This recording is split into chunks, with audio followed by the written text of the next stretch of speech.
Didukung oleh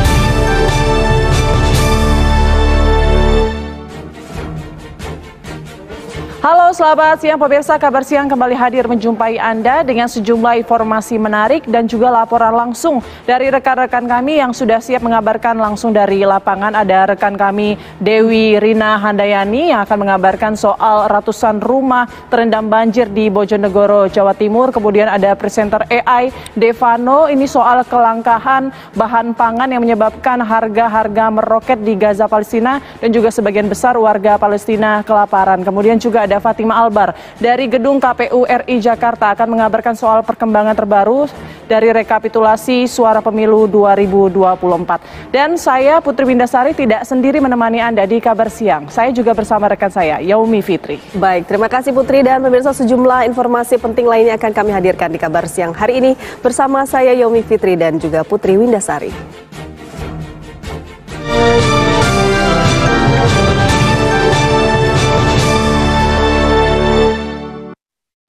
Pemirsa, viral seorang petugas Dinas Perhubungan Kota Bandung bernama Arnold mengalami luka di bagian kepala belakang. Korban mengalami luka karena ulah oknum anggota polisi yang diduga tidak terima ditegur saat parkir sembarangan. Ikut Polres. Pelaku pembacokan. Dari awal tanyain temennya abang. Gimana? Pelaku pembacokan. Ya, enggak. Arnold ini berdarah di bagian kepalanya akibat lemparan mangkok bubur di depan gedung sate Kota Bandung, Jawa Barat, Senin pagi kemarin.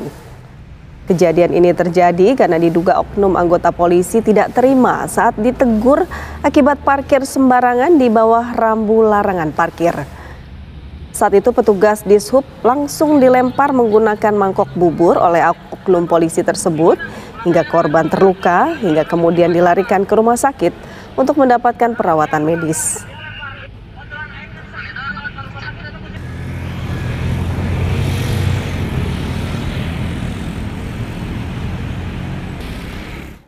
Dua bocah berusia 9 tahun tenggelam di Sungai Silau, Kota Tanjung Balai, Sumatera Utara pada saat bermain dan mandi di sungai Senin kemarin.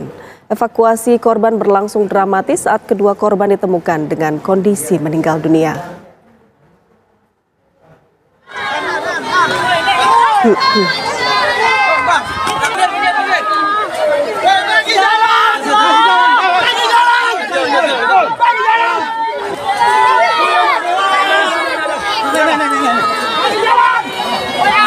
Suasana dramatis dan histeris keluarga mewarnai penemuan jasad kedua korban bernama Diwa Anzani dan Dimas Wibowo. Keduanya ditemukan warga saat melakukan penyisiran di aliran Sungai Silau, Kelurahan Sirantau, Kota Tanjung Balai, Sumatera Utara. Jasad korban ditemukan warga tak jauh dari titik korban awal mula tenggelam. Korban kemudian langsung dievakuasi dan dibawa ke rumah sakit terdekat. Diduga korban kelelahan dan tenggelam saat berenang di sungai. Temannya yang berusaha menolong korban justru ikut menjadi korban. Tapi murni dia memang kayaknya kecelakaan. Satu orang mengatakan katanya mandinya di daerah itu yang Tunggul 2 itu.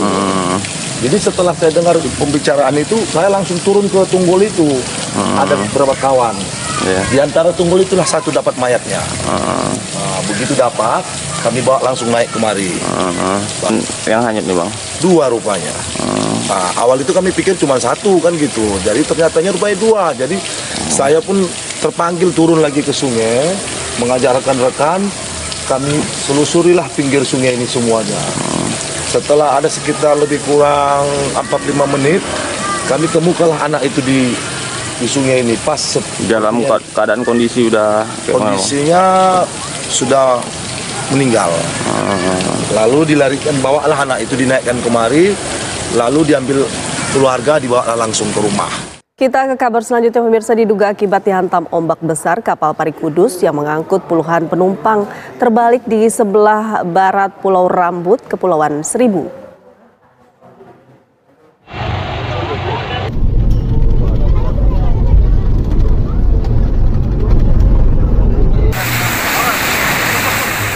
Dari video yang beredar, terlihat para penumpang bertahan dengan cara berpegangan di belakang kapal, bahkan ada juga yang menaiki atas kapal yang terbalik. Petugas gabungan dari Polairut, Suku Dinas Penanggulangan Kebakaran dan Penyelamatan Kepulauan Seribu dan Basarnas DKI Jakarta yang mendapatkan informasi langsung menuju ke lokasi kejadian dan mengevakuasi 30 penumpang, seorang nahkoda kapal dan 2 ABK. Pemirsa, kejadian ini bermula kapal Pari Kudus yang berangkat dari Pulau Asa tujuan Bay Walk tiba-tiba saja terbalik di sebelah barat Pulau Rambut, Kepulauan Seribu akibat terhantam ombak besar.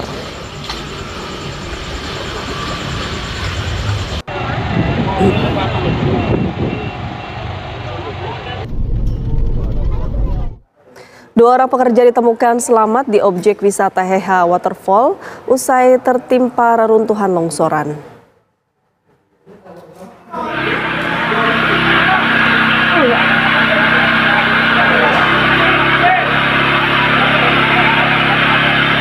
Sebuah bangunan wisata Heha Waterfall di Kampung Baru, Desa Ciberem, Kecamatan Cisarua, Puncak Bogor, Jawa Barat mengalami longsor.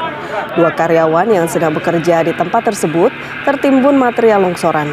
Petugas gabungan tim rescue, Tagana dan Damkar serta BPBD Kabupaten Bogor yang tiba di lokasi langsung mengevakuasi korban yang berada di bawah reruntuhan bangunan. 2 korban selanjutnya dibawa ke rumah sakit karena mengalami luka yang cukup serius.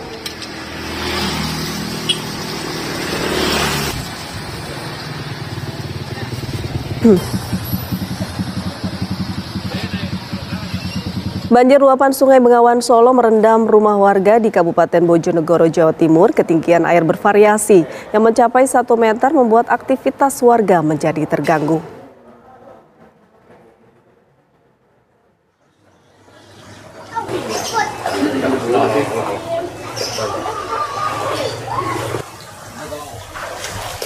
Banjir yang merendam akses jalan di kawasan perumahan di Jalan Mendawai mulai ketinggian yang belum sempat mencapai lebih 40 cm atau 60 cm.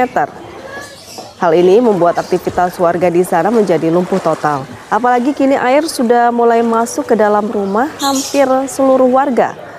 Warga berharap agar pemerintah daerah bisa membantu menyediakan perahu karet, terutama untuk aktivitas warga ke pasar. Berdasarkan data BPBD Palangkaraya, hingga saat ini ada 16 kelurahan yang terendam banjir.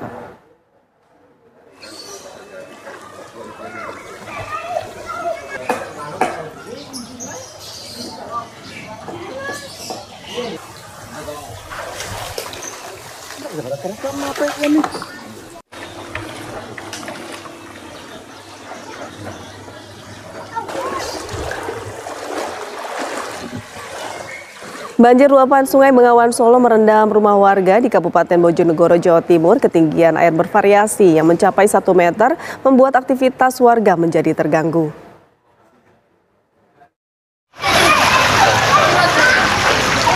Sejumlah rumah warga di Kabupaten Bojonegoro terendam banjir akibat luapan Sungai Bengawan Solo.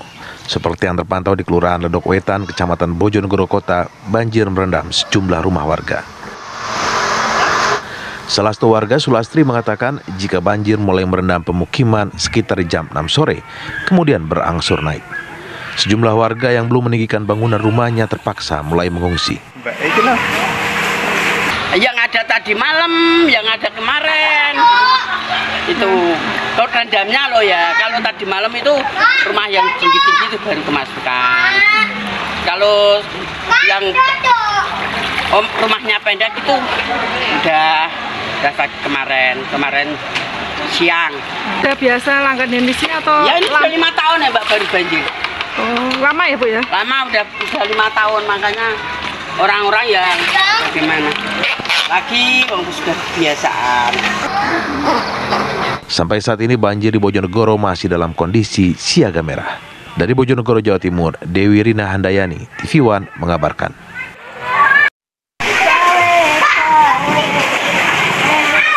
Ratusan rumah warga di 42 desa 11 kecamatan di Bojonegoro, Jawa Timur terdampak banjir akibat luapan Sungai Bengawan Solo. Polres Bojonegoro sigap siaga 24 jam dan memberikan bantuan 3.000 nasi bungkus kepada korban banjir yang masih bertahan di rumah. Kapolres Bojonegoro AKBP Mario Prahatinto beserta anggotanya membagikan nasi bungkus ke setiap warga korban banjir yang masih bertahan di rumahnya masing-masing. Pembagian nasi bungkus dibagikan secara door to door agar bisa menjangkau warga. Warga masih banyak yang bertahan di rumah masing-masing karena mengkhawatirkan harta benda mereka di rumah.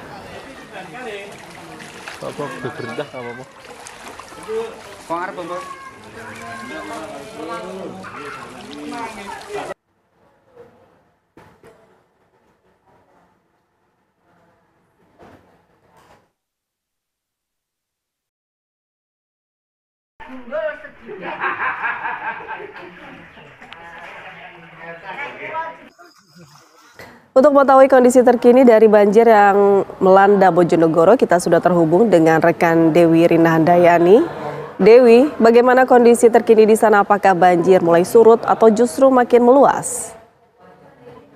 Ya, selamat siang pemirsa. Yaumi, tadi saya berada di Lorong 2, Kecamatan Kota, tepatnya di Kelurahan Ledok Wetan, yang kemarin selama 3 sampai 4 hari terendam banjir ketinggian 50 sampai 1 meter. Dan di belakang saya ini aktivitas pagi sampai siang ini bisa dilihat ini warga sedang melakukan bersih-bersih di jalan dan rumah. Dan kondisi terbaru meski dari pihak BPBD masih menyatakan siaga 3, ternyata di kawasan Ledok Wetan ini warga sudah memulai aktivitas sedia kala karena banjir yang sempat merendam di pemukiman warga ini sudah banyak yang surut. Dan saat ini warga menyibukkan diri untuk segera membersihkan lumpur-lumpur yang masuk ke dalam rumah. Yaumi. Berdasarkan dari pemirsa, ya, BPBD. Silakan. Ya. Dan saat ini banjir sebelumnya sampai merendam 46 desa di 11 kecamatan. Informasi terbaru tadi pagi dari pihak BPBD Kabupaten Bojonegoro, banjir ini larinya ke hilir. Sebelumnya diketahui bahwa banjir di luapan Bengawan Solo ini terjadi karena hilir dari daerah Madiun ke wilayah Bojonegoro. Dan kondisi terkini daerah yang terparah di Kecamatan Kanor dan Mordo Bojonegoro di daerah perbatasan Bojonegoro Lamongan. Dan adanya surut air yang cukup drastis ini dimungkinkan karena ada luapan-luapan ke anak sungai atau di area persawahan warga. Jadi sehingga sungai yang luapan banjir yang ada di kota ini sudah surut. Baik Dewi, jika akibat dari luapan Sungai Bengawan Solo, apakah ada upaya antisipasi agar tidak terjadi lagi ke rumah warga banjir? Ya, diketahui ini pemirsa, saya berada di lingkungan sebelah tanggul atau perumahan pemukiman warga ini berada di bibir sungai. Di belakang saya ini terlihat Sungai Bengawan Solo yang jaraknya hanya sekitar 200 meter. Dan di depan saya ini ada tanggul yang tinggi tidak memungkinkan agar banjir luapan Sungai Bengawan Solo ini tidak masuk ke kawasan kota. Dan diketahui juga di pedesaan-pedesaan yang bagian hilir sudah tidak banyak surut. Hanya tinggal beberapa perumahan dan juga area persawahan yang ditanami padi petani.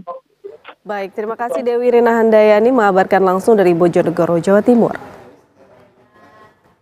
Pemirsa, sebanyak 12 kabupaten kota di Padang, Sumatera Barat terdampak bencana banjir dan longsor akibat curah hujan yang tinggi. Termasuk di Kecamatan Kuto 11 Taruso, Kabupaten Pesisir Selatan Padang, Sumatera Barat, yang menewaskan setidaknya 11 korban dan 2 korban hilang.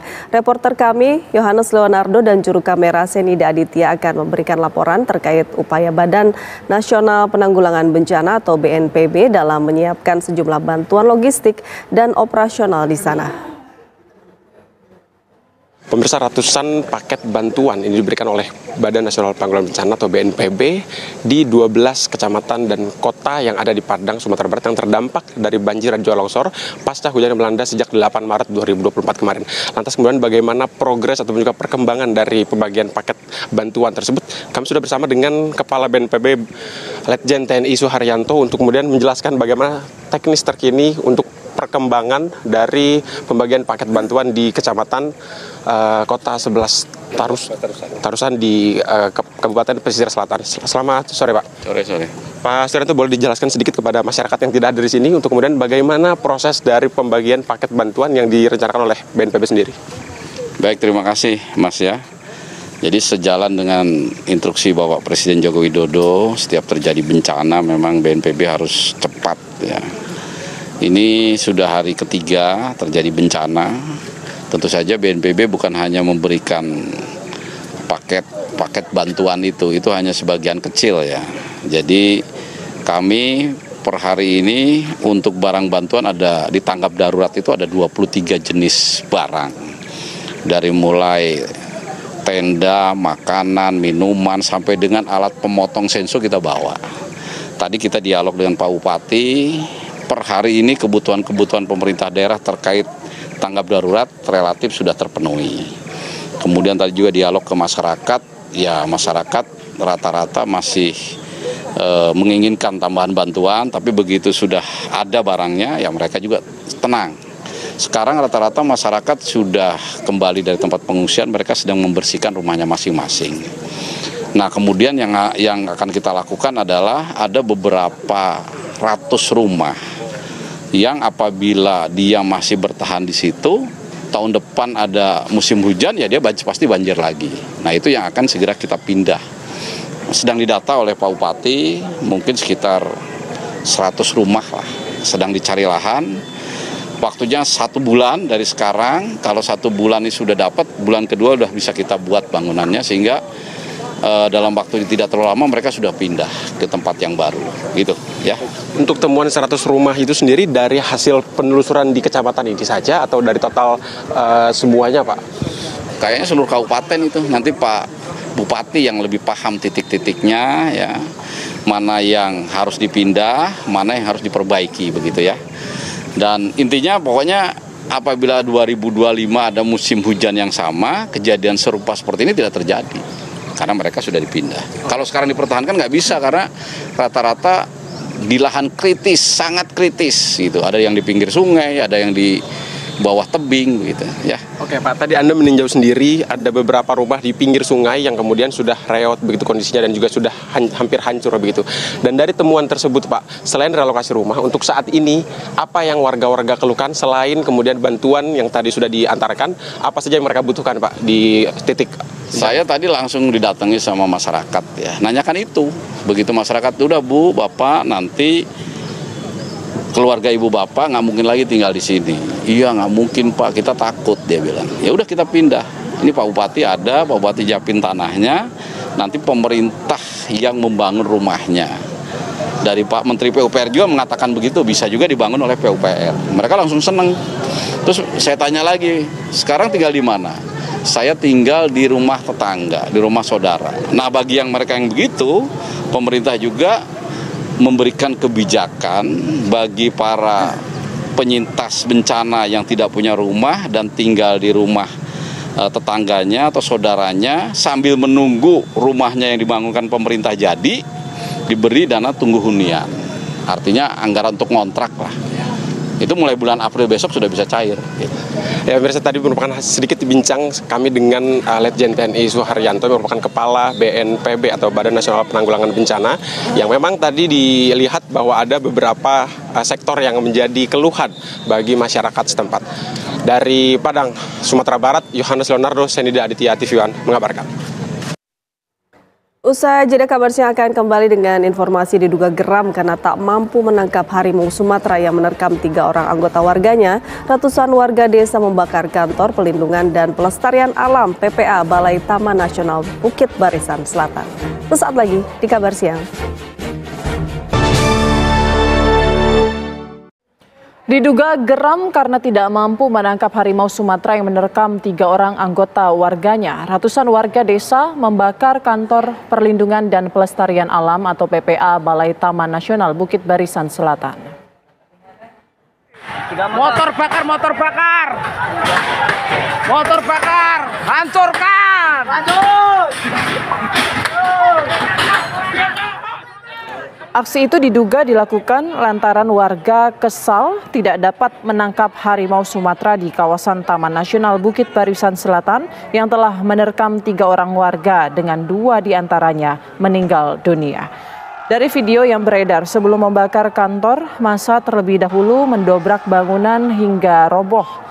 Masyarakat menuduh upaya penangkapan harimau Sumatera terbilang lambat dan tidak memuaskan sehingga memicu frustrasi di antara warga.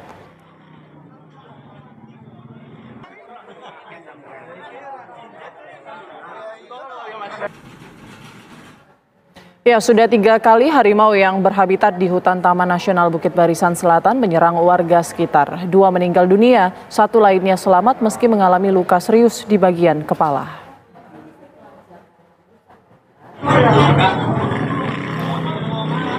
Serangan terbaru harimau terjadi pada Senin 11 Maret pada petani yang sedang bekerja di kebun.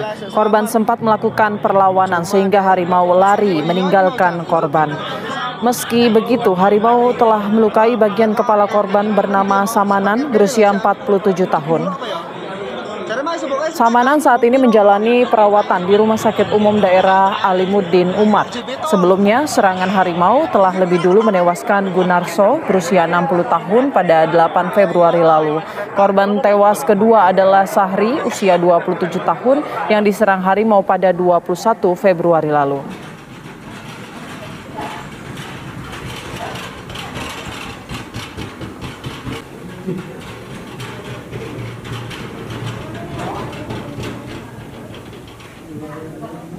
Kita ke informasi lain, pemirsa. Tim SAR gabungan yang berada di sekitar jatuhnya pesawat Smart Air di wilayah Krayan, perbatasan Indonesia-Malaysia berhasil dievakuasi. Tim SAR gabungan juga mengevakuasi black box ILT pesawat.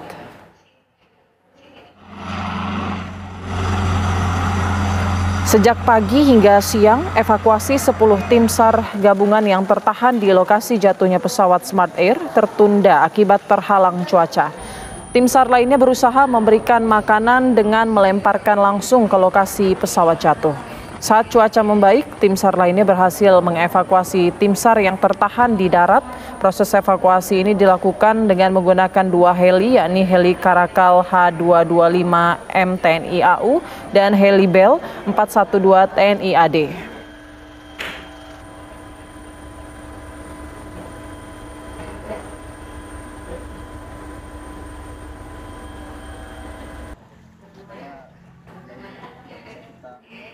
Kapten pesawat Smart Air yang jatuh di hutan Binuang, Nunukan, Kalimantan Utara berhasil selamat setelah menyalakan api unggun dan memberikan kode SOS menggunakan asap. Kode asap SOS itulah yang membuat petugas SAR dapat menemukan titik persis lokasi jatuhnya pesawat dan keberadaan korban.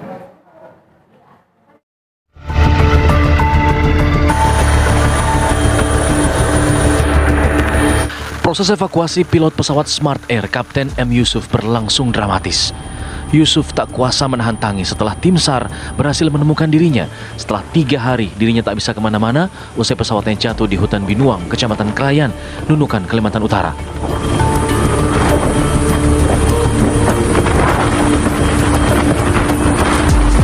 Lokasi persis jatuhnya pesawat berhasil diidentifikasi para petugas SAR setelah Yusuf membuat api unggun dan mengirimkan kode SOS menggunakan asap sebagai bentuk permintaan bantuan. Dandim 0910 Malinau Letkol Infantri Alisun mengkonfirmasi tim penolong yang pertama kali melihat tanda pertolongan merupakan kolega dari sang pilot.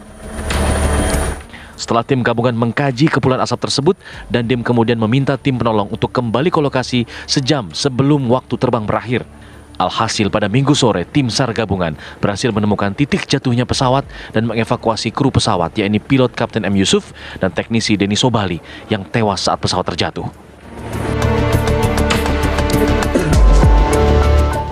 Yusuf bertahan hidup dengan mengkonsumsi sejumlah sembako yang dibawa pesawat.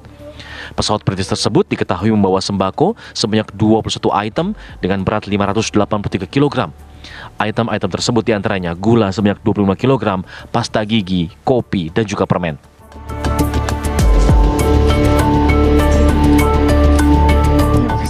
Sebelumnya pesawat milik Smart Aviation tersebut dilaporkan hilang kontak pada Jumat pagi pada pukul 8.25 waktu Indonesia Tengah usai lepas landas dari Bandara Internasional Juanda Tarakan.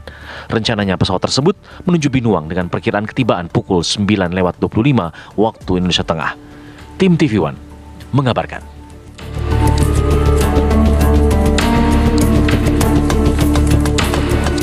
Kita ke informasi selanjutnya, pemirsa. Polisi mendalami motif dugaan bunuh diri satu keluarga di apartemen Teluk Intan, Penjaringan, Jakarta Utara. Polisi juga mendapatkan rekaman CCTV satu keluarga pelaku dugaan bunuh diri mulai dari saat tiba hingga jatuh bersamaan di halaman apartemen Teluk Intan, Penjaringan.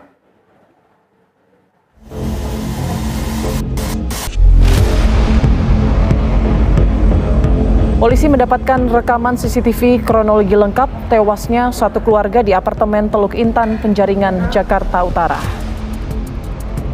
Rekaman CCTV tampak terlihat di dalam lift, nampak sang ayah mengumpulkan handphone ke sang istri dan menciumi seluruh anggota keluarganya.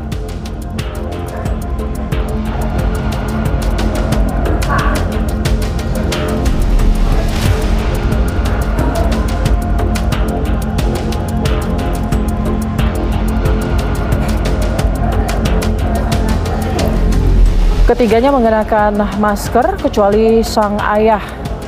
Mereka terlihat sedang menuju ke lantai 22. Setibanya di lantai 22, mereka langsung menuju ke sebuah ruangan.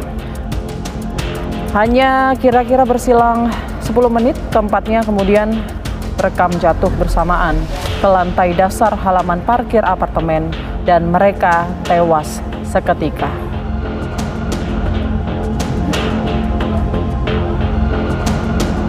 Polisi mendapatkan informasi bahwa keluarga tersebut sudah 2 tahun tak tinggal di apartemen Teluk Intan dan tidak diketahui keberadaannya. Saat mereka kembali kemarin sore, mereka memutuskan untuk mengakhiri hidup dan hingga saat ini polisi masih mendalami motif bunuh diri ini.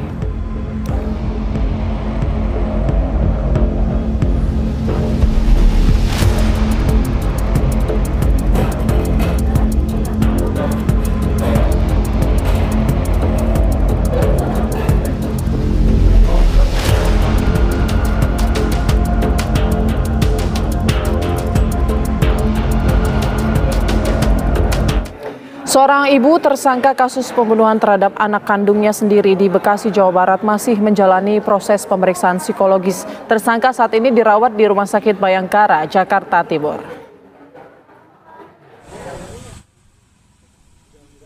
Tim psikolog Polres Bekasi masih melakukan proses pemeriksaan psikologi tersangka kasus kekerasan terhadap anak hingga meninggal dunia di Bekasi, Jawa Barat.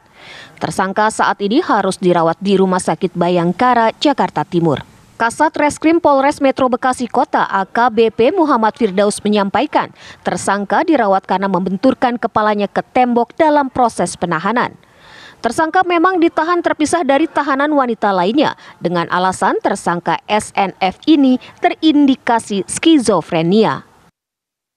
Tersangka sudah dilakukan penahanan, akan tetapi pada saat dilakukan penahanan, tersangka membenturkan kepalanya ke tembok. Kemudian penanganannya selanjutnya hasil koordinasi dengan dokter psikiater Rumah Sakit Bayangkara Kramat Jati agar tersangka dibawa ke RS Bayangkara Kramat Jati. Sementara itu, Komisi Perlindungan Anak Daerah Kota Bekasi bersama Polres Metro Bekasi Kota Jawa Barat telah menyerahkan adik korban pembunuhan ke ayah kandung dan pihak keluarga. Sebelumnya, adik korban yang berusia 1 tahun 7 bulan dibawa ke rumah aman karena mengalami trauma.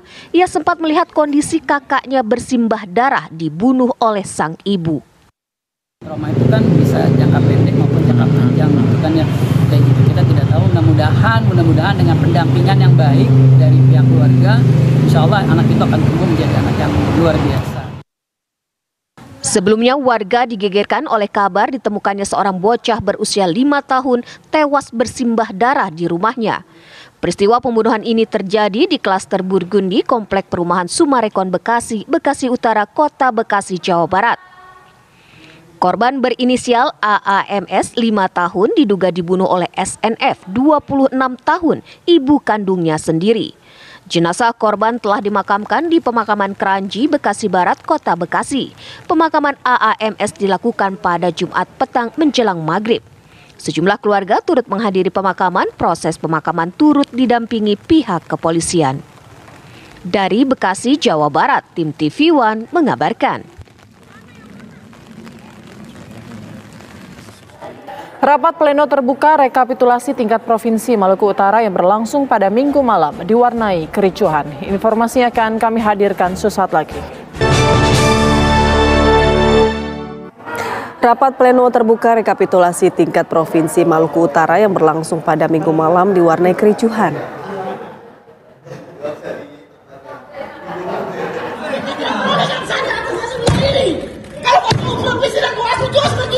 Tidak bisa, tidak boleh, tidak bisa, tidak bisa, pimpinan tidak bisa.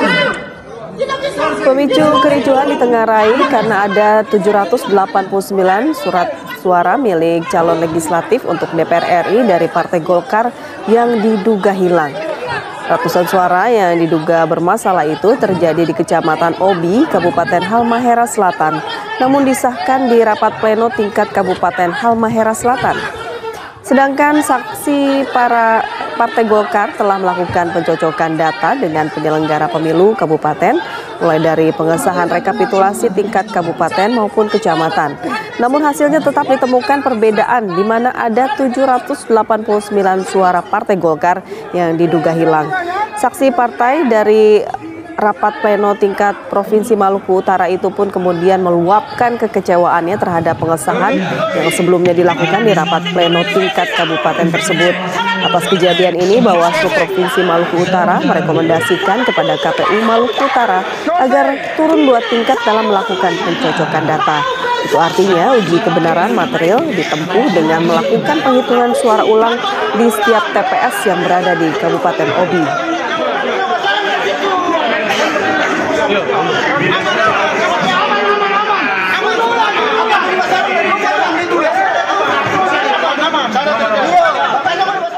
Rapat pleno terbuka rekapitulasi hasil penghitungan suara yang dilakukan Komisi Pemilihan Umum Kota Medan ricuh. Keributan dipicu sekelompok orang yang tidak terima hasil penghitungan suara dan mencoba protes di ruangan rapat pleno. Sekelompok orang terpaksa diusir oleh puluhan petugas kepolisian Polrestabes Medan saat proses rekapitulasi suara oleh KPU Medan sedang berlangsung pada Minggu malam. Mereka dibawa keluar dari hotel dan dijaga agar tidak masuk kembali untuk mengganggu proses rekapitulasi suara yang sedang berlangsung. Beberapa orang yang berdiri di hadapan petugas polisi dan mencoba untuk menyampaikan keberatan hasil rekapitulasi hanya bisa berteriak dari luar hotel. Kericuhan dipicu oleh dugaan perpindahan suara antar partai. Meski begitu, hal ini masih dipelajari lebih lanjut dan akan dimasukkan dalam kategori kejadian khusus dan dilaporkan ke KPU Provinsi Sumatera Utara untuk tindak lanjutnya.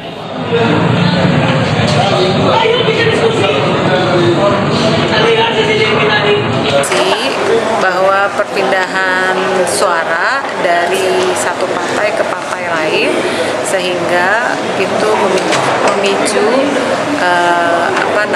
kekisruhan. Nah, tapi ini semua masih indikasi dan dugaan saja. Proses rekapitulasi di KPU Medan sudah selesai dan saat ini sudah masuk dalam tahap sinkronisasi dan penetapan hasil putusan. Dari Medan, Sumatera Utara, Ahmida Yauzar, TV One mengabarkan. 1643. Komisi Pemilihan Umum atau KPU kembali menggelar rapat pleno rekapitulasi suara nasional. Hari ini terdapat 3 provinsi yang akan dilakukan rekapitulasi suara, yakni Kepulauan Riau, Nusa Tenggara Timur, serta DKI Jakarta. Nantinya rekapitulasi akan dimulai dengan Provinsi Kepulauan Riau, kemudian dilanjutkan dengan Provinsi NTT dan berakhir Provinsi DKI Jakarta. Ketua KPU Hashim Asyari pun mengusulkan opsi agar rapat pleno rekapitulasi hari ini digelar dalam 2 panel, yaitu panel A untuk DKI Jakarta dan panel B untuk Kepri dan NTT. Sebelumnya hingga Selasa dini hari tercatat sudah ada 9 provinsi yang sudah dihitung suaranya, yakni Daerah Istimewa Yogyakarta, Gorontalo, Kalimantan Tengah, Bali, Lampung, Bangka Belitung, Kalimantan Barat, Sumatera Selatan, dan Jawa Tengah.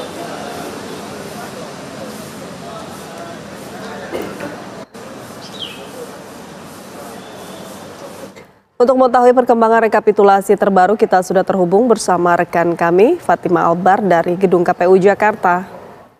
Fatima, silakan.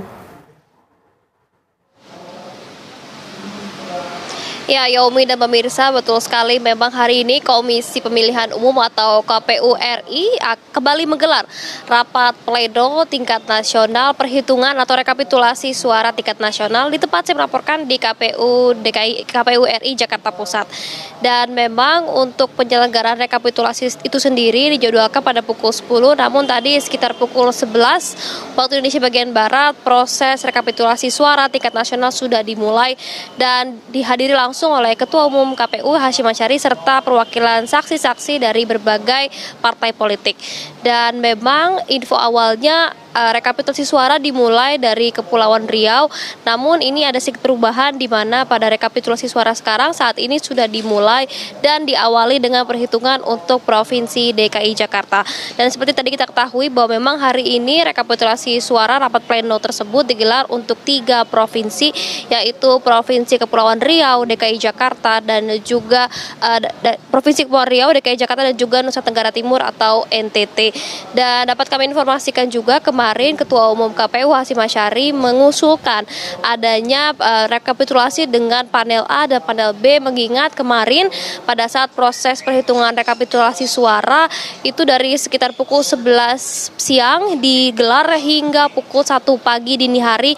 Pada Selasa dini hari tadi baru selesai perhitungan suara tersebut. Akibatnya Ketua Umum KPU Hashim Asyari mengusulkan adanya panel A dan panel B dalam perhitungan rekapitulasi suara nasional pada hari ini. Namun itu sifatnya situasional, bila memang rampung hanya pada panel A saja, ketiga provinsi akan dilangsungkan pada panel A saja, tidak membutuhkan 2 panel tersebut.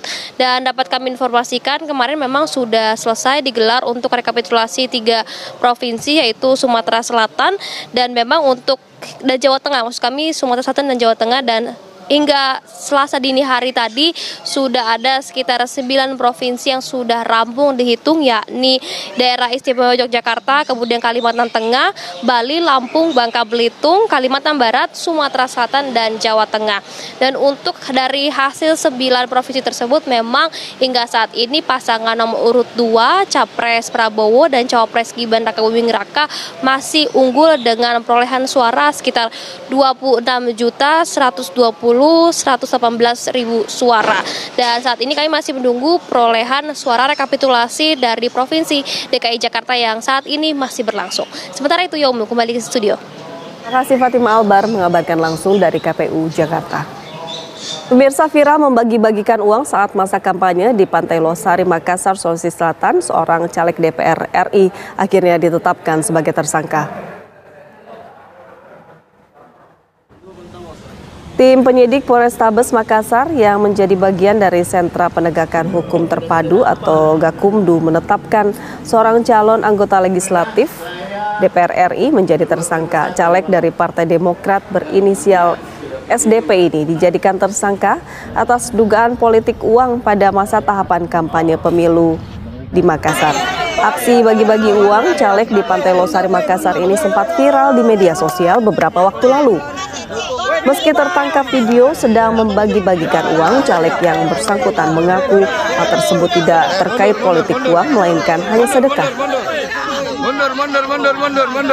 Mundur.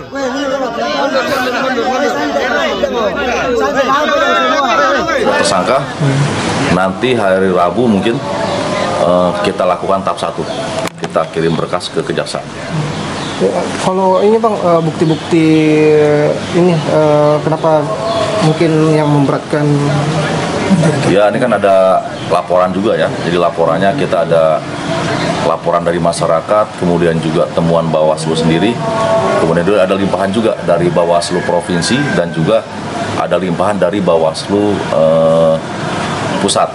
Jadi ini ada 4 sebenarnya pelapor untuk perkara ini. Ya, jadi TKP-nya di Pantai Losari. Barang buktinya, kemudian potongan video, kemudian juga ada BB uang, kemudian ya ada keterangan saksi. Usai jeda kabar siang akan hadir dengan informasi Kokapten Timnas Amin, Sudirman Said menyatakan mendengar kabar adanya rencana seluruh parpol dimasukkan ke dalam koalisi besar. Sesaat lagi di kabar siang. Presiden Joko Widodo dan istrinya Iriana memanfaatkan waktu libur panjang Hari Raya Nyepi dengan mengajak kedua cucunya Jan Etes dan La Lembah berjalan-jalan. Jokowi dan Iriana mengajak Jan Etes dan La Lembah datang ke Depak Mall Solo Baru. Kedatangan Presiden Joko Widodo membuat heboh para pengunjung mall. Tak sedikit warga yang kemudian berebut bersalaman dan meminta foto bersama.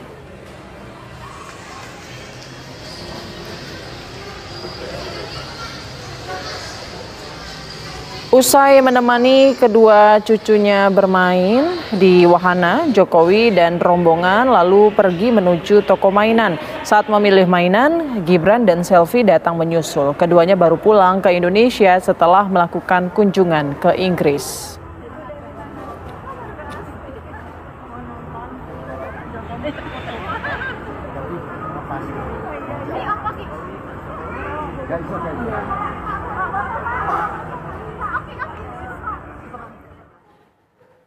Pasangan Capres dan Cawapres nomor urut 03 Ganjar Pranowo dan Mahfud MD kembali mengunjungi kediaman seniman dan budayawan Yogyakarta. Dalam pertemuan tersebut, Ganjar dan Mahfud menyatakan Ketua Umum PDI Perjuangan masih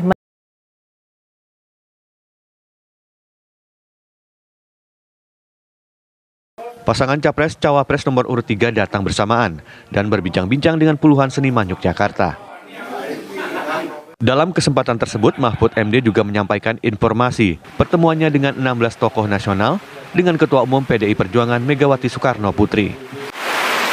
Mahfud MD menyatakan untuk saat ini Megawati tidak akan banyak bicara, namun hanya menunggu dan mengamati. Iya, melihat perkembangan karena Bu Mega itu jauh pikirannya. Masalah ini belum akan selesai hanya dengan angket atau MK.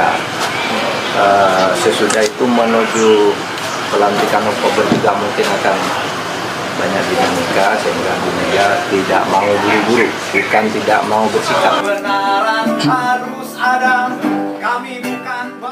Sementara itu Ganjar menegaskan dinamika politik akan terus berlanjut dan akan berjalan terus. Ya pasti dinamikanya akan berjalan terus menerus, maka kalau seperti Pak Mahfud juga bilang tadi, biarkan itu dinamika yang terjadi di parlemen. Ya, kalau saya sama Pak Mahfud kan prinsipal, tidak boleh ikut-ikut di sana, kita bukan anggota parlemen. Dalam kesempatan tersebut, Ganjar Pranowo dan Mahfud MD menyampaikan informasi kepada seniman Yogyakarta yang selama ini mendukungnya dalam pemilu presiden 2024 mengenai upaya-upaya untuk memperbaiki demokrasi di negeri ini. Dari Bantul, Yogyakarta, Santosa Suparman, TV One mengabarkan. Usai pemilu presiden diperkirakan pergeseran peta koalisi dapat terjadi. Dalam sidang paripurna DPR RI yang dilaksanakan beberapa waktu lalu, kekhawatiran bergulirnya hak angket ternyata tidak terbukti. Apakah itu merupakan sinyal-sinyal adanya perubahan arah dukungan dan peta koalisi? Apakah harapan yang dikemukakan Prabowo Subianto usai Pilpres 2024 mengenai bisa merangkul semua pihak akan terwujud dengan koalisi besar?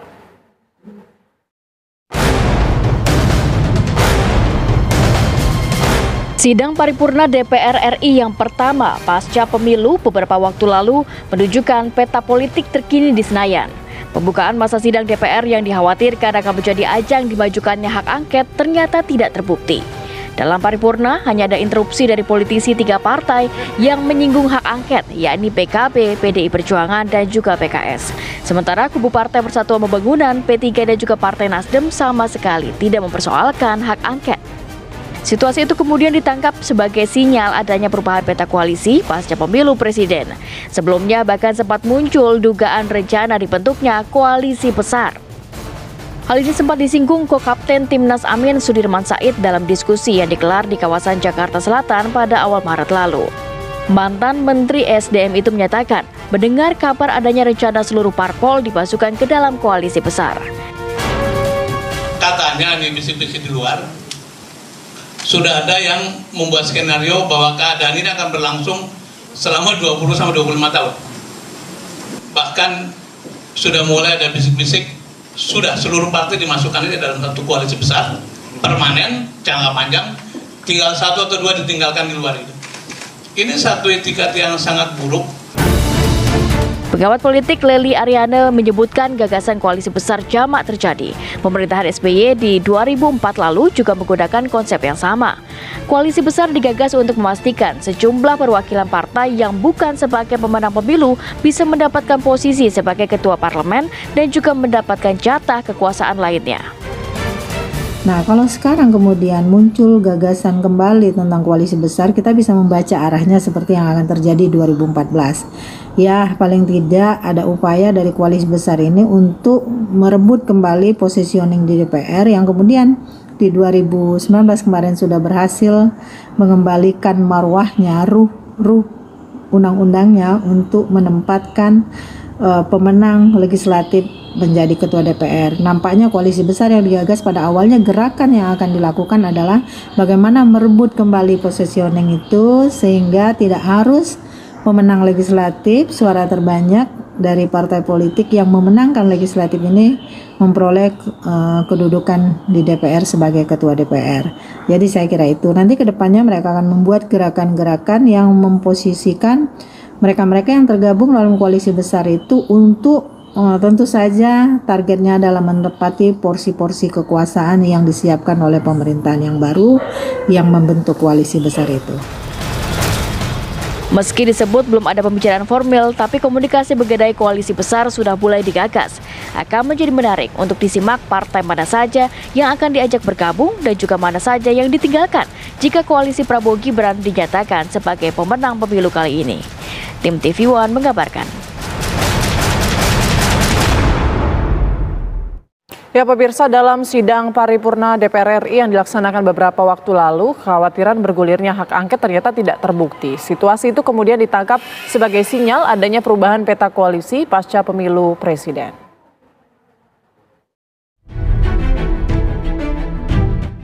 Sidang paripurna DPR RI yang pertama pasca pemilu beberapa waktu lalu menunjukkan peta politik terkini di Senayan. Pembukaan masa sidang DPR yang dikhawatirkan akan menjadi ajang dimajukannya hak angket ternyata tidak terbukti. Dalam paripurna hanya ada interupsi dari politisi 3 partai yang menyinggung hak angket, yakni PKB, PDI Perjuangan, dan juga PKS. Sementara kubu Partai Persatuan Pembangunan, P3 dan juga Partai Nasdem sama sekali tidak mempersoalkan hak angket. Situasi itu kemudian ditangkap sebagai sinyal adanya perubahan peta koalisi pasca pemilu presiden. Buat saya itu sebuah sikap yang gentle bahwa setelah pertarungan maka kita bisa kembali membangun bangsa ya.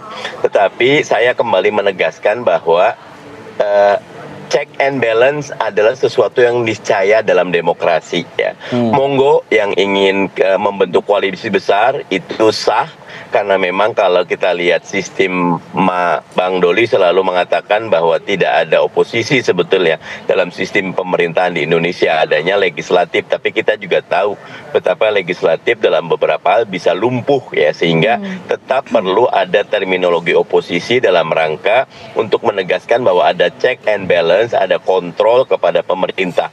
Nah, apakah koalisi besar akan terbentuk tergantung dari setiap partai, dan saya tetap menghargai apapun keputusan setiap partai, tetapi akan sangat baik kalau saya lagi-lagi sejak 2009 saya menyatakan proposalnya Mas Anies Baswedan beda dengan proposalnya Pak Prabowo.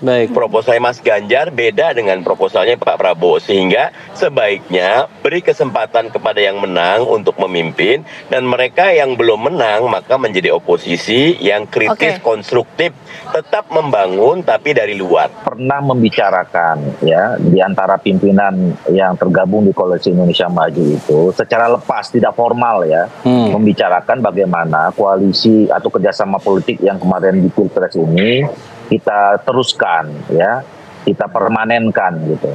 Karena apa? Karena pertama kan ini program-program yang menjadi program turunan dari visi yang disampaikan oleh Pak Prabowo dan Mas Gibran. Ini kan program-program yang besar yang membutuhkan dukungan stabilitas politik ya, baik itu di parlemen maupun di pemerintahan. Nah, oleh karena itu untuk mencapai untuk mempercepat ya proses pembangunan itu tentu dibutuhkan circumstance atau lingkungan yang kondusif untuk itu secara politik. Nah, kalau kita bisa mempertahankan, merawat kerjasama politik yang kita sebut sebagai Koalisi Indonesia Maju ini, ya itu akan lebih bagus. Nah, apalagi kan kita dalam waktu dekat juga akan menghadapi event politik yang satu lagi ya, itu pilkada ya. Jadi kalau kerjasama ini bisa dikembangkan, itu kan sangat ideal.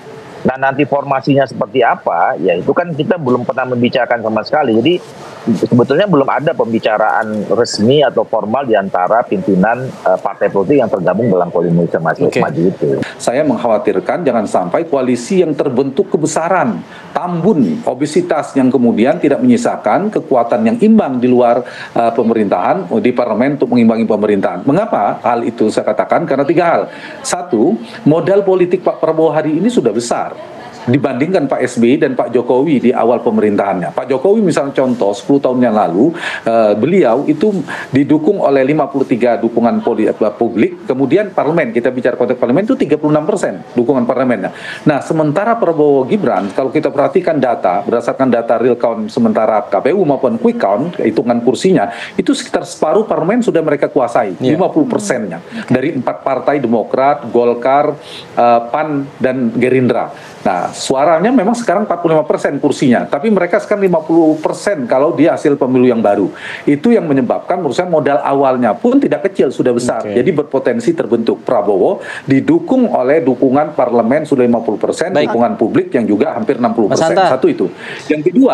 Yang kedua, mungkin sedikit izin saya mentaskan, potensi pergeseran peta koalisinya sangat besar. Kita lihat dari karakter partainya. Kita lihat misalnya kita mulai dari PKB dan P3. DNA politik partai ini saya sulit membayangkan bahwa PKB akan di luar pemerintahan.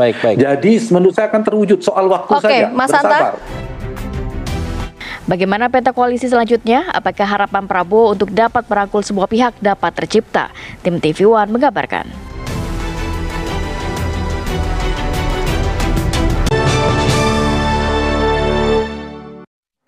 Jumlah korban terbunuh Palestina di jalur Gaza akibat serangan Israel yang sedang berlangsung melampaui 31.000 orang. Selama 24 jam terakhir, tentara Israel telah membunuh 85 warga Palestina dan melukai 130 orang lainnya di berbagai wilayah di daerah kantong tersebut. Total korban jiwa menjadi 31.045 orang dan korban luka-luka mencapai 72.654 orang. Sekitar 72% dari korban adalah perempuan dan anak-anak. Sementara itu, jumlah warga Gaza yang meninggal dunia akibat malnutrisi dan dehidrasi di jalur Gaza telah mencapai 25 orang. Di jalur Gaza Tengah, pasukan Israel melancarkan serangan dengan pesawat tempur dan tembakan pendukung lainnya menewaskan sedikitnya 13 militan Palestina. Di Khan Yunis, jalur Gaza Selatan, 17 orang bersenjata Palestina syahid dalam pertempuran dengan tentara Israel.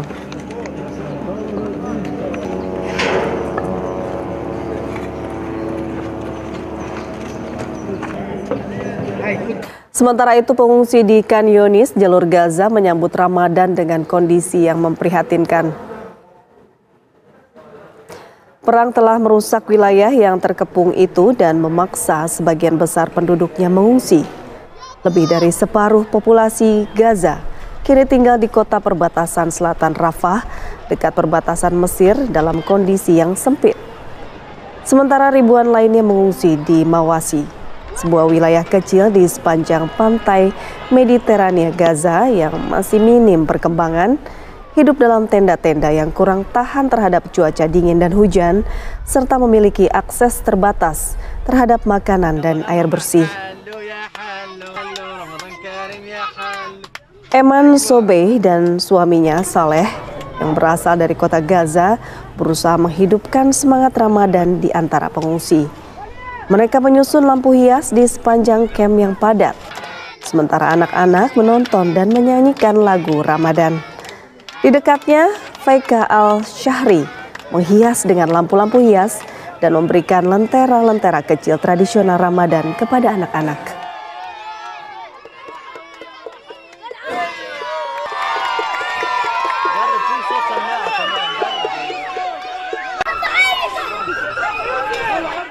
Suasana di tepi barat pada Ramadan kali ini tidak semeriah pada tahun-tahun sebelumnya.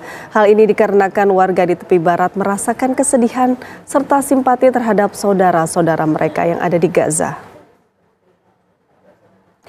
Baik warga Palestina di Gaza maupun di tepi barat berharap kesepakatan gencatan senjata segera tercapai di bulan Ramadan ini. Warga di tepi barat Palestina juga berharap agar Israel memberikan akses seluas-luasnya bagi mereka ke Masjidil Al-Aqsa. Kendati demikian, banyak warga yang meyakini akan adanya eskalasi dengan aparat Israel mengenai masalah ini nantinya.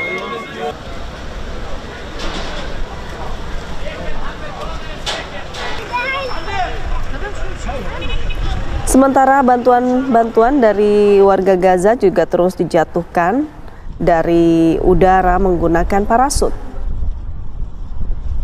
Namun bantuan tersebut tidak dirasakan merata oleh seluruh warga Gaza. Bahkan warga melaporkan terkadang bantuan dari udara tersebut jatuh ke laut. Ancaman kelaparan masih menjadi ancaman serius bagi warga Gaza.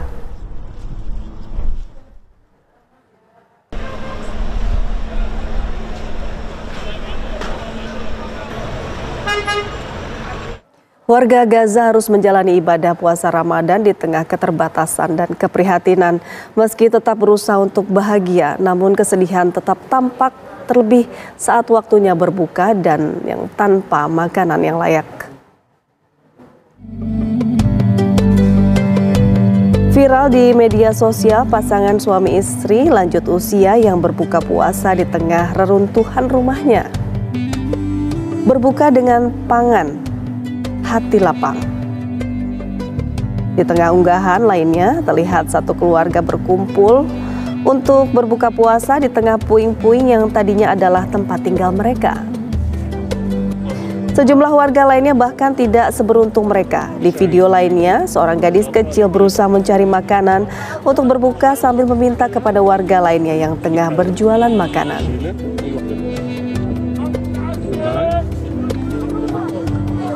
Bagi mereka yang memiliki makanan, mereka hanya bisa berbagi dan berharap bisa menghasilkan cukup uang untuk membeli bahan makanan lainnya. Warga Gaza hanya bisa bertahan dengan cara seadanya dan sebisa mereka demi melanjutkan hidup.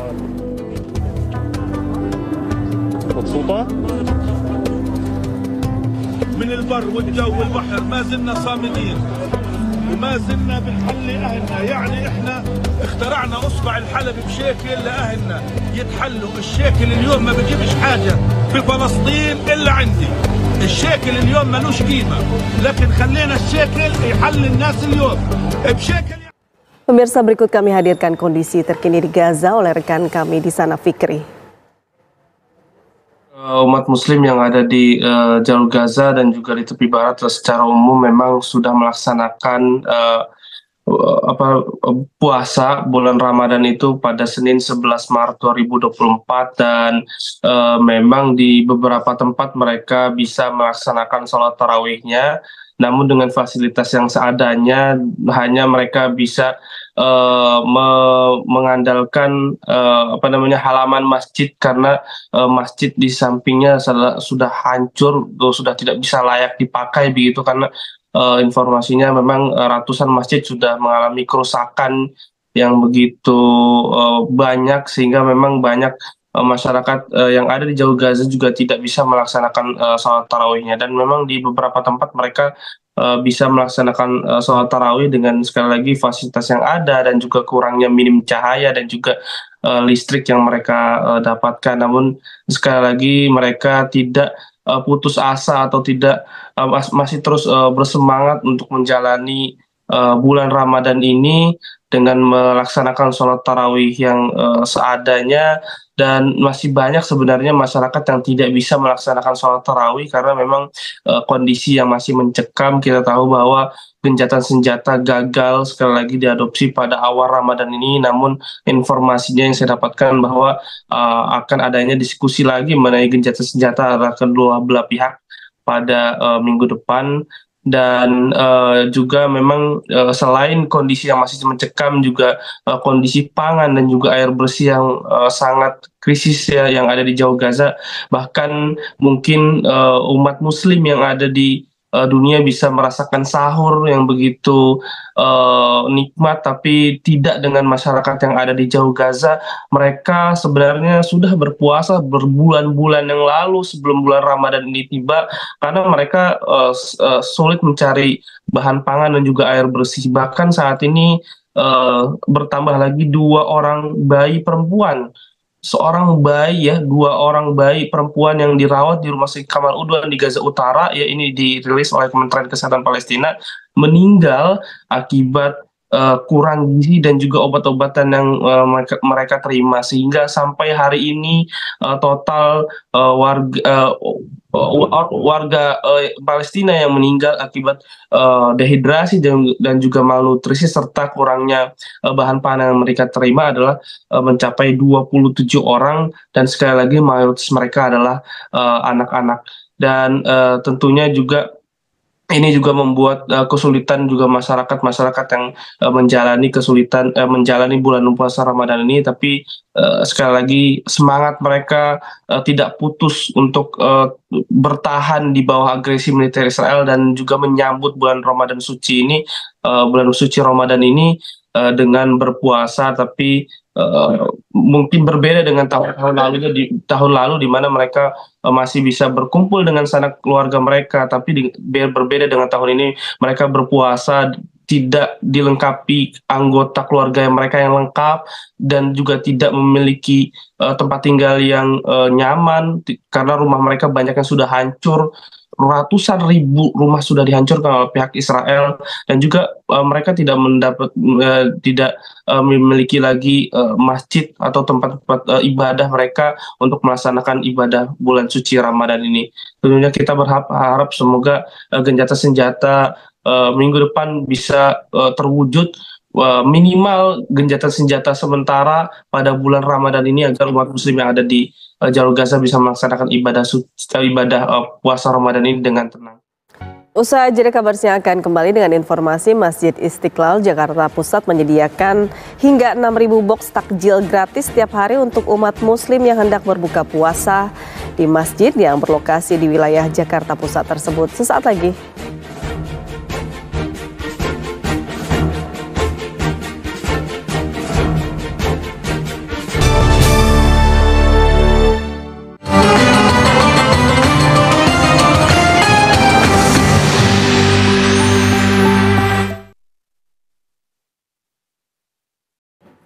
Masjid Istiqlal Jakarta Pusat menggelar tarawih perdana menyambut Ramadan 1445 Hijriah malam tadi.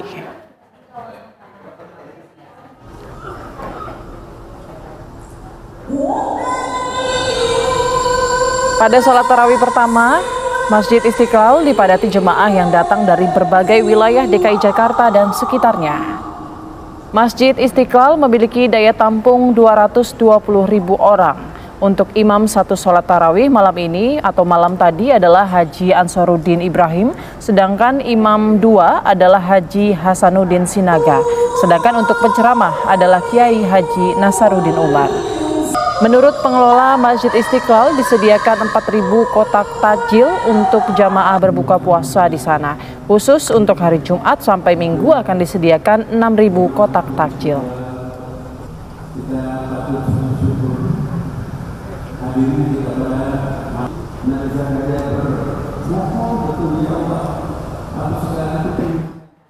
Masjid Istiqlal menyediakan hingga 6.000 box takjil gratis setiap hari untuk umat muslim yang hendak berbuka puasa di masjid yang berlokasi di wilayah Jakarta Pusat. Pembagian takjil gratis memang sudah menjadi tradisi setiap tahunnya. Masyarakat yang ingin mendapatkan takjil tersebut bisa mendatangi Masjid Istiqlal setiap hari saat waktu berbuka puasa. Tak hanya pembagian takjil gratis, pihak pengelola masjid juga menyediakan booth khusus untuk UMKM yang hendak menjajakan makanan atau minuman kepada jemaah yang beribadah di Masjid Istiqlal.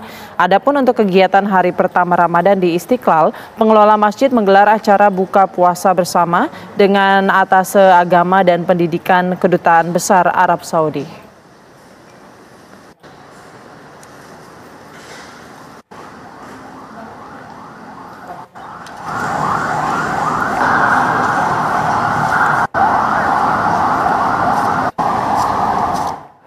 Ya, lalu bagaimana persiapan Masjid Istiqlal jelang buka puasa pada hari pertama Ramadan kali ini? Kita bergabung dengan rekan Sekar Wanda di Masjid Istiqlal, Jakarta.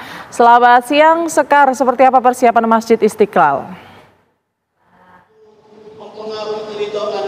Ya, selamat siang Putri dan juga pemirsa. Benar sekali bahwa saja pada hari pertama puasa di bulan Ramadan hari ini di Masjid Istiqlal nanti akan melaksanakan acara buka bersama di mana nantinya akan dihadiri oleh Kepala Atase Agama dan juga Pendidikan Kedutaan Besar Arab Saudi yaitu Syekh Ahmad bin Isa Al-Asmi. Dan adapun rangkaian acara dari buka bersama itu nantinya akan ada pembagian takjil gratis yang mana nantinya ada sekitar 3.000 box takjil gratis yang akan dibagikan kepada masyarakat ataupun jamaah yang hadir di Masjid Istiqlal hari ini.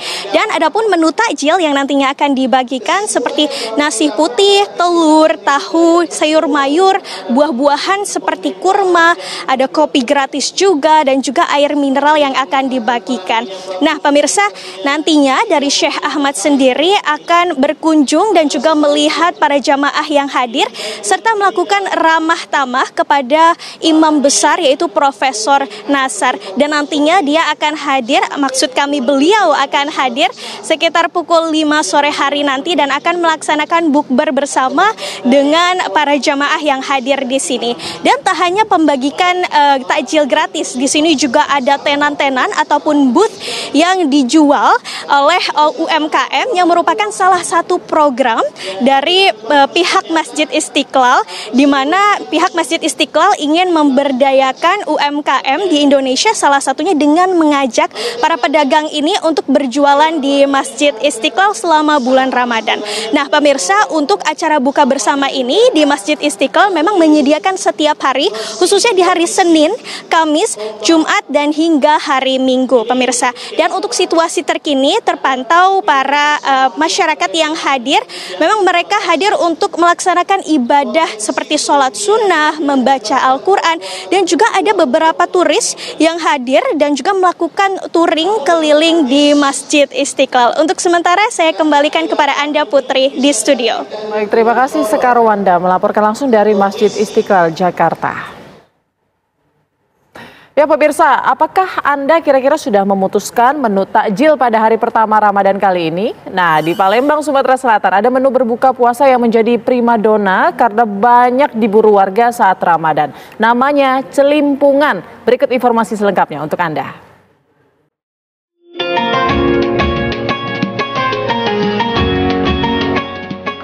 Celimpungan, salah satu makanan khas asal Palembang, Sumatera Selatan ini banyak diburu warga untuk menu berbuka puasa.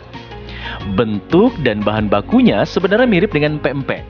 Hanya saja, celimpungan disantap dengan kuah santan berwarna kuning yang rasanya segar dan menggugah selera.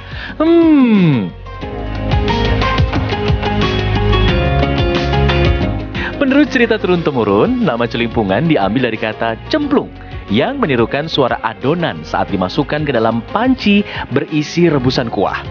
Untuk membuat celimpungan, Anda harus menyiapkan tepung tapioka, ikan gabus giling, bawang putih, garam, gula, dan penyedap rasa. Sementara untuk kuahnya ada bawang putih, bawang merah, jahe, kunyit, ketumbar, kemiri, daun salam, daun kucai, kaldu ayam, dan tentunya santan segar. Cara membuat cukup mudah. Seluruh bahan baku celimpungan diaduk rata dan diuleni, lalu dibentuk seperti empek-empek kecil dan dimasukkan ke dalam rebusan kuah hingga matang. Pengusaha celimpungan Ade Oktaviani menyatakan permintaan cemilan buatannya ini meningkat hingga 2 kali lipat di bulan Ramadan. Jadi celimpungan ini makanan khas Palembang. Kalau seandainya di bulan Ramadan itu permintaannya sangat meningkat, Mbak. Jadi sekitar bisa sampai 50 porsi gitu sehari. Kalau misalnya lagi weekend itu bisa sampai 100 porsi. Dan kalau misalnya ada pesanan untuk takjil itu bisa lebih dari itu. Tak hanya rasanya yang gurih dan nikmat, harganya yang terjangkau juga membuat celimpungan menjadi menu takjil primadona selama bulan Ramadan di kota Palembang. Bagaimana pemirsa? Ada tertarik mencobanya? Dari Palembang, Sumatera Selatan, Ganda Kopatra, TV One mengabarkan.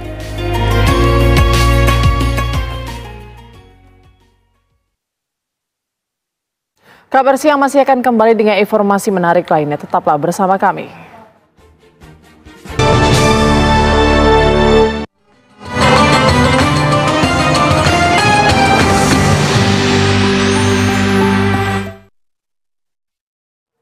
Di hari pertama puasa, kenaikan harga bahan pokok masih terjadi seperti harga ayam potong yang melonjak menjadi Rp55.000 per ekornya.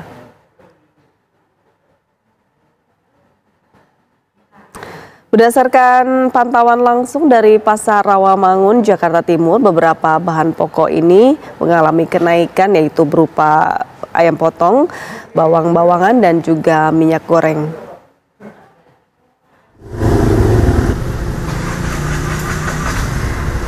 Ayam potong terpantau melonjak hingga Rp55.000 per ekor di bulan Ramadan, sementara harga daging sapi hingga saat ini masih stabil di harga Rp150.000 per kilogram. Pada hari pertama puasa, rata-rata bahan baku pokok, khususnya bahan pangan, mengalami kenaikan, namun ada pula harga yang masih tetap stabil. Di samping kenaikan harga bahan pokok yang mengalami kenaikan, harga daging sapi dan terigu terpantau masih tetap stabil saat awal bulan puasa ini.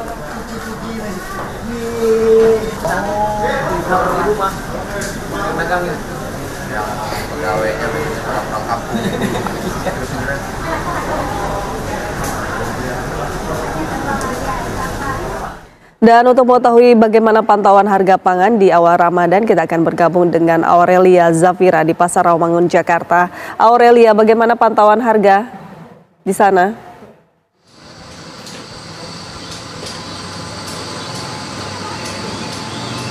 Ya, baik Yomi dan juga pemirsa, benar sekali saat ini kami sedang berada di Pasar Rawamangun, tepatnya di Jakarta Timur, yang mana menurut pantauan kami siang ini ada beberapa kenaikan bahan baku pokok, tepatnya pada bulan puasa ini, yaitu hari pertama puasa. Nah, beberapa bahan pokok tersebut diantaranya ada ayam potong, daging sapi, dan juga telur.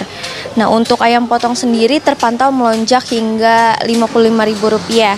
Nah, sementara daging sapi sampai saat ini masih normal di harga Rp150.000, namun diperkirakan naik di 7 hingga 10 hari puasa pemirsa. Nah, selanjutnya ada telur ayam di harga Rp28.000 per kilogram sebelum puasa. Nah, saat ini menjadi Rp32.000 per kilogram.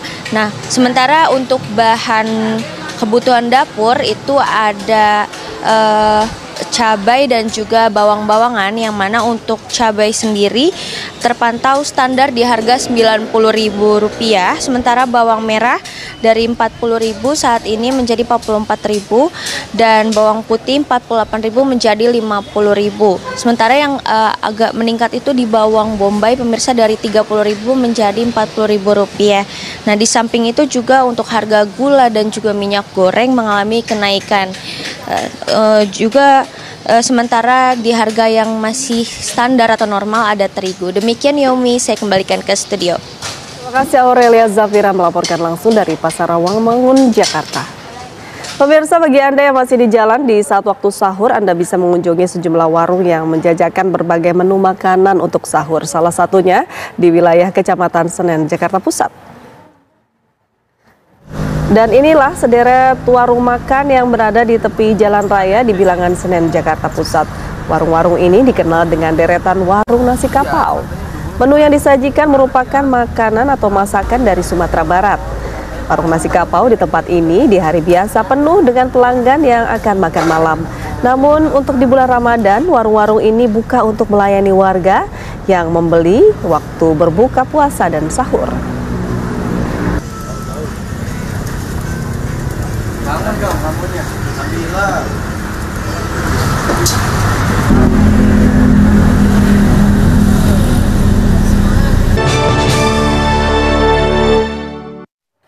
PT KAI Daob 1 Jakarta kembali membuka pemesanan tiket tambahan Lebaran sebanyak 344 perjalanan. Hal tersebut dilakukan untuk mengantisipasi membludaknya penumpang kereta api mudik Lebaran mendatang.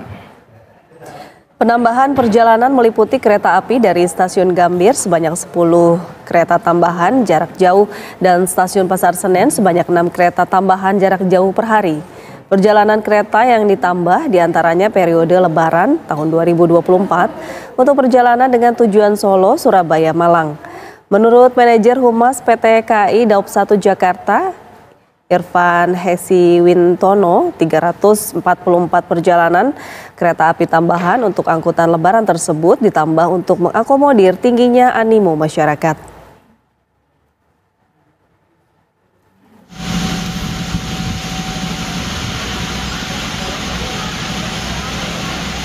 Kereta api tambahan untuk periode angkutan Lebaran dari tanggal 31 Maret hingga 21 April 2024 ada sebanyak 344 perjalanan kereta api dengan rata-rata per hari sebanyak 16 kereta api jarak jauh.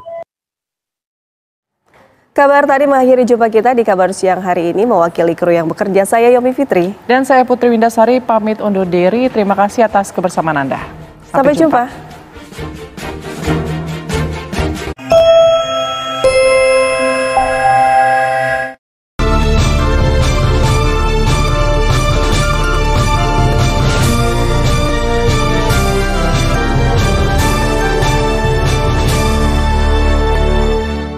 Didukung oleh